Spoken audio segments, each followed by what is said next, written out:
ఉమ్మడి ఆంధ్రప్రదేశ్ లో దేవాదాయ శాఖ మంత్రిగా గొప్ప కళాభిమానిగా పంతం పద్మనాభం అందించిన సేవలు చిరస్మరణీయమని పలువురు వక్తలు పేర్కొన్నారు. పద్మనాభం జయంతిని పురస్కరించుకుని కల్పన సెంటర్ లోని ఆయన విగ్రహానికి మాజీ ఎమ్మెల్యే పంతం గాంధీ మోహన్ పూలమాలలు వేసి ఘన నివాళులు అర్పించారు. పంతం పద్మనాభం నాటక కళా పరిషత్ వ్యవస్థాపకులు బుర్ర పద్మనాభం, వాసిరెడ్డి యేసుదాసు, ఆంధ్ర కాపు సద్భావన సంఘం అధ్యక్షులు సుబ్బరాయుడు, ఆకుల వెంకటరమణ తదితరులు పాల్గొని మాట్లాడుతూ పంతం పద్మనాభం సేవలను కొనియాడారు. పంతం పద్మనాభం అనగానే ఈ రాష్ట్రానికి గుర్తొచ్చేది ఒక నీతి నిజాయితీకి మారు పేరు పంతం పద్మనాభం గారు అని చెప్పి సందర్భంగా నేను తెలియజేస్తా ఉన్నాను. వారు ఎన్నో సేవలు అందించి నలుగురు ముఖ్యమంత్రుల దగ్గర పనిచేసి అవార్డులు పొందిన వ్యక్తి పంతం పద్మనాభం గారు. వారు ఇక్కడ లేకపోయినా ప్రతి సంవత్సరం పంతం పద్మనాభం గారు కళా పరిషత్తుని నడిపిస్తూ ఎన్నో సేవలు అందిస్తున్న మన బుర్రా పద్మనాభం గారికి కూడా హృదయపూర్వక నమస్కారాలు తెలియజేస్తున్నాం. ఈ కమిటీ పెద్దలందరికీ మనలో కూడా ఎంతో కొంత మానవత్వం ఉండి మన మధ్యలో లేని వాళ్ళని స్మరించుకోవాల్సిన అవసరం కూడా ఉంటుంది.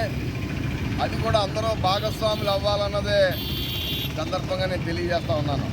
ప్రతి ఒక్కరూ పుట్టినవారు చనిపోక తప్పదు, కానీ ఒకడు వెనక ముందు అవుతారు కనుక వెనక ఎవరైతే ఉన్నారో వాళ్ళు బాధ్యత తీసుకుని ఆ జాతీయ నాయకులకి గ్రామీణ స్థాయి నుంచి జాతీయం దాకా ఎదిగిన వ్యక్తి కనుక మనం ఎప్పుడు కూడా వారిని గౌరవించుకుని సమాజాన్ని గౌరవపరచవలసిన బాధ్యత ఉందని చెప్పి సందర్భంగా తెలియజేస్తూ ఘన చరిత్ర ఆయనకు ఉంది.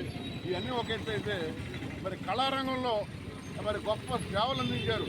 ఈ వేళకి కూడా దక్షిణ భారతదేశంలో 50 సంవత్సరాలు పైబడి పంతం పద్మనాభ నాటక కళా పరిషత్ ఒక కొన్ని దశాబ్దాలు గదనాపల్లిలో, ఆ తర్వాత వారి అనుమతించినటువంటి బుర్రా పద్మనాభం గారు ఒక 20 సంవత్సరాలు పైబడి కాకినాడలో ఆయన పేరు మీదుగా పంతం పద్మనాభ నాటక కళా పరిషత్ ఈ వేళకి కూడా ఒత్తిల్లుతుంది, పరిడవిల్లుతుంది.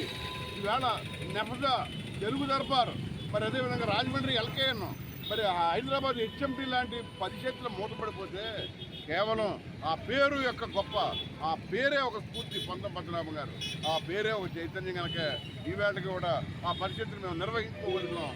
ఆ మహనీయుడికి మేము అందించినటువంటి ఘన నివాళి, ఆయన యొక్క ఆశయాల సాధనలో నిరంతరం ఆయన కోసం మేము పోరాడతాం, కృషి చేస్తాం, ఆయన ఆశయాల్ని సఫలీకృతం చేస్తామని మరొకసారి తెలియజేస్తున్నాం. వ్యక్తులు మరి సంపాదనకే చూస్తున్నారు తప్పిస్తే ప్రజాసేవకి అయితే ఎవరు చూడటం లేదు.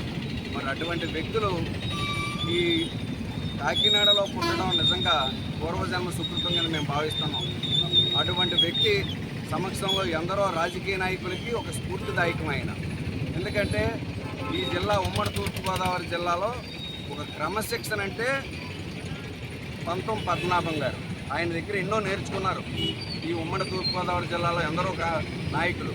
మరి అటువంటి వ్యక్తికి ఎలా మేము నివాళులు అర్పించాం.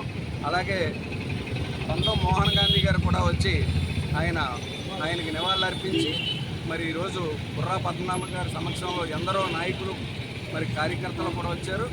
అలాగే మూర్తి గారు, మరి వెంకటేశ్వర నాయుడు గారు, పెద్దాడు సుబ్బారాయుడు గారు, ఎందరో నాయకులు వచ్చి ఆయనకి ఘననివాళులు అర్పించడం జరిగింది. మరి ఈ సందర్భంగా ఆయనకి మరొకసారి ఘననివాళులు అర్పిస్తూ